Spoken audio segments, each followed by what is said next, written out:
ఆహా. సార్ ఇదిగోండి సార్, తీసుకోండి.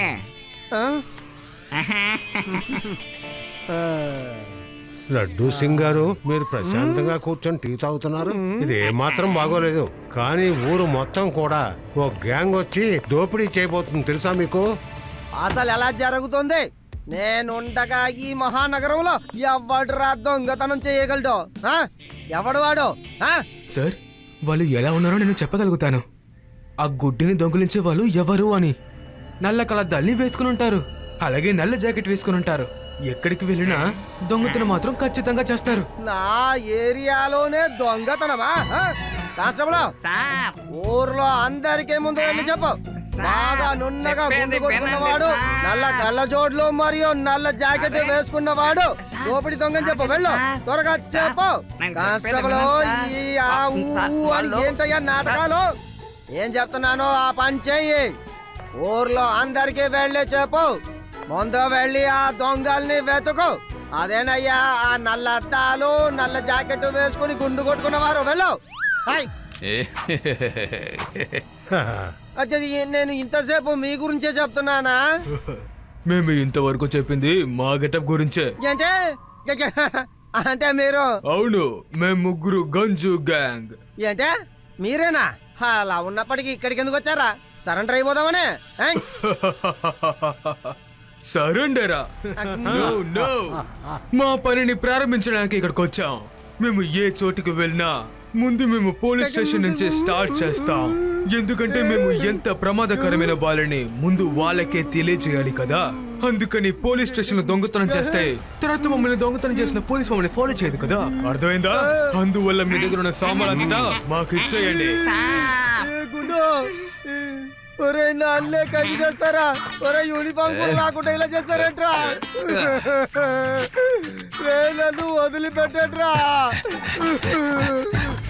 ఆగట్రా. కానిస్టేబుల్ ఏదో ఏం చెప్పమంటారు సార్? పోలీసు దగ్గర నుంచే వాళ్ళు దోచుకుని వెళ్ళిపోయారు సార్. కానిస్టేబుల్, ఇప్పుడు నా దగ్గర ఉన్న ఒక్క దారి ఇదే. శివా, లడ్డు సింగ్ సార్, అసలు ఏమైంది? శివా, అన్ని పోయింది. శివా, త్వరగా రా. Don't worry laddu Singh sir, నేను వెంటనే వచ్చేస్తాను.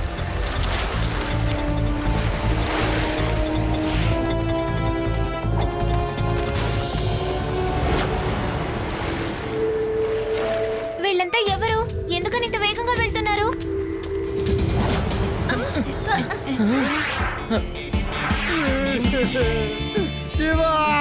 లడ్డు సింగ్ సార్, ఏమైంది? మీరు లోపల ఏం చేస్తున్నారు? శివా, వాళ్ళు కంజు గ్యాంగ్, నల్లదాలు నల్ల జాకెట్ మరియు గుండు కొట్టుకుంటే వాళ్ళు దోపిడి చేసి వెళ్ళిపోయారు. వాళ్ళు ఇప్పుడే బయటికి వెళ్ళడం నేను చూశాను. లడ్డు సింగ్ అంకుల్, మీరు త్వరగా వెళ్ళి వాళ్ళని పట్టుకోండి. మేము పోలీస్ స్టేషన్ ని చూసుకుంటాం. నేనే పట్టుకోగలిగితే శివాకి ఎందుకు కబురు పెడతాను? మీరు పోలీస్ స్టేషన్ అన్నా చూసుకోండి, రైల్వే స్టేషన్ అన్నా చూసుకోండి, ఏదైనా చేసుకోండి. శివా, నువ్వు వెళ్ళు, వాడిని పట్టుకో. శివ శివ శివ ఎక్కడికి వెళ్ళిపోయాడు? శివా,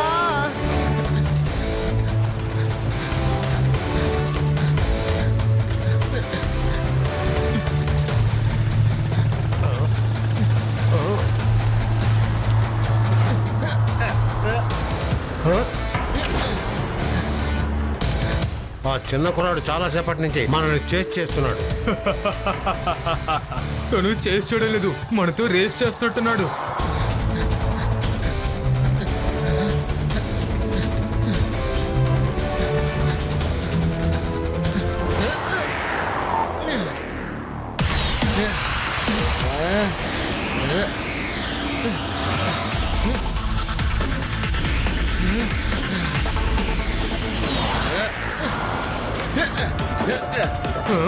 అరే ఇటు చూడండి, ఆ చిన్నపిల్లడు మనల్ని దాటుకుని వెళ్ళిపోయాడు. ఏ చిన్నపిల్లడా, నీకు కాస్త కూడా బుద్ధి లేదా? పిల్లాడని మాత్రం చెప్పద్దు అంకుల్. శివ, నా పేరు శివ. మేము కూడా వచ్చేసాం. ఇక్కడి నుంచి వెళ్ళిపోతాం.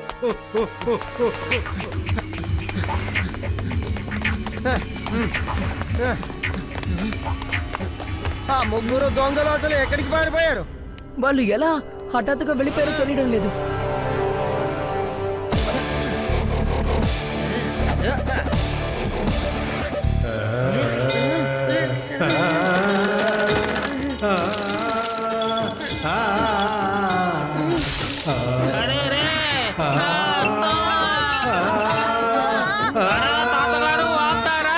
మీరు పాడే పాటను చూసి చాలా మంది ఇక్కడ భయపడుతున్నారు. ఆపండి. భయంతో వాళ్ళు ఏమీ ఆడలేదు, సంతోషంతో ఆడుతున్నారు. ఊరిలోకి గంజు గ్యాంగ్ ప్రవేశించారు. వాళ్ళు ముందుగా వాళ్ళ దొంగతనం పోలీస్ స్టేషన్ లోనే మొదలు పెట్టారు. అది ఇన్స్పెక్టర్ లడ్డూ సింగ్ గారి దగ్గరే దోచుకున్నారు. ఆ తర్వాత ఊరిలో చాలా మంది దగ్గర దోచుకున్నారు. వాళ్ళ వల్ల ప్రజలు ఎంతో ఇబ్బందులు పాలవుతున్నారు. ఇప్పుడు ఆ లడ్డు సింగ్ శివ శివ అంటూ తప్పకుండా అక్కడికి వస్తాడు. ఈ రోజు కనుక వచ్చాడంటే తనని ఇంట్లోకి నేను రానివ్వను. భీమ్ సింగ్, ఇలా రా ఒకసారి.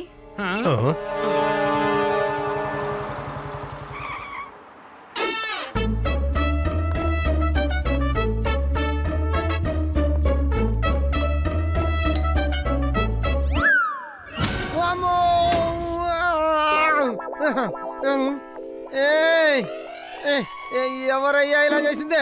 పోలీస్ ఇన్స్పెక్టర్ డ్యూటీలో ఉండగానే కొడతారా? అది మొహంలో కొడతారా? ఎవరో కావాలనే నా మీద ఇలా దాడి చేస్తున్నారు అనుకుంటున్నాను. నేను లోపలికి రాకూడదని ఎవరైనా అనుకుంటున్నారా? సరే, ఓకే, మరైతే నేను ఇంటి వెనకాల ఉన్న పైపు మీదకి ఎక్కి పైకి వెళ్తానులే. ఎవరికి తెలియదు కూడా.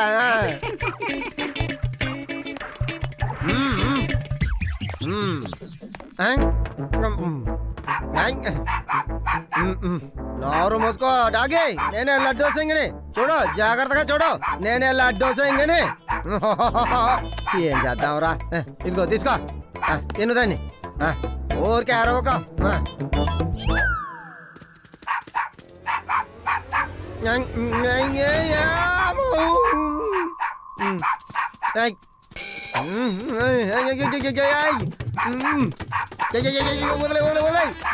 నేను ఫ్రెండ్నే, నా మాట వినో, నేను లడ్డు సింగ్.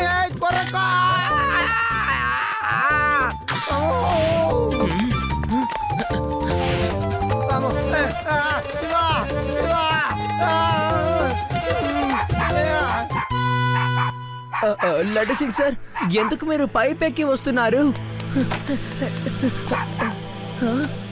హే బాయ్, కమాన్ బాయ్, ఇదిగో ఇట్రా.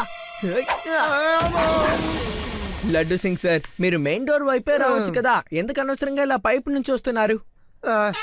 శివ, అసలు నీకు నేనేం చెప్పను?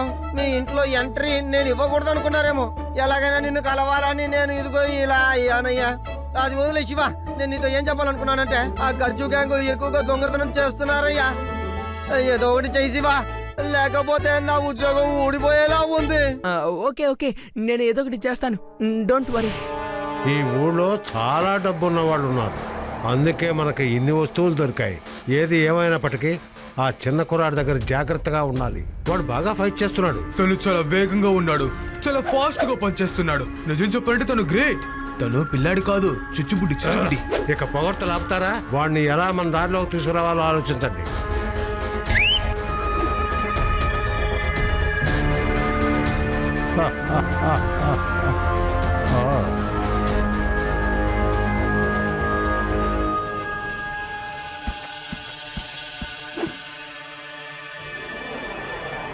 ఈ గంజు గ్యాంగ్ ని మనం ఎలాగైనా పట్టుకొని తీరాలి. కానీ ఎలా పట్టుకోవడం? అసలు వాళ్ళని ఎలా మనం ట్రాక్ చేస్తాం? ఇలాగే ఒకసారి మా గ్రామంలో ఒక దొంగోడు చాలా అల్లరి చేసేవాడు. అప్పుడు నేను వాడిని పట్టుకోవటానికి ఒక ప్లాన్ వేశాను. రాత్రిపూట అమ్మ నగలన్నీ తీసుకువెళ్లి రోడ్ అంతా కొంచెం దూరాన్ని నగలన్నీ వేసుకుంటూ వెళ్ళాను. ఆ తర్వాత నగల్ని ఒక గదిలో పెట్టాను. దొంగోడు రోడ్ లో ఉన్న నగలన్నీ తీసుకుంటూ ఆ గది లోపలికి వచ్చేసాడు. ఇక నేను వెంటనే ఆ గది తాళాలు వేసేసి ఆ తాళాల్ని దొంగోడు చేతిలో పెట్టేశాను. నీ వల్లైతే నన్ను దాటి ఇక్కడ నుండి ఒక అడుగు పెట్టి చూడు అని అన్నాను. అది ఇది ఏ మూవీ నుంచి దొంగిలించిన సీన్ చెప్తావా? ఇది రియల్. నా సీన్ ని చూసే ఎవరైనా సినిమాగా చేసి ఉండాలి. నేను ఆ దొంగని పట్టుకుని బాగా గుమ్మేశాను. ఇక తర్వాత దొంగతనాన్ని కూడా ఆ వదిలేశాను. తర్వాత నీ కళ పూర్తయిపోయింది, నువ్వు కళ్ళు తెరిచావు. నేను చెప్పేది నిజమే అంటున్నానా? ఇది నా కళ కాదు. ఒక నిమిషం. అది నీ కథలో నుంచి ఆ గంజు గ్యాంగ్ ని ఎలా పట్టుకోవాలో నాకు ఒక మంచి ఐడియా వచ్చింది. కానీ ఇందుకు మనకి మీడియా సహాయం ఖచ్చితంగా కావాలి. నా ప్లాన్ ఏంటో వినండి.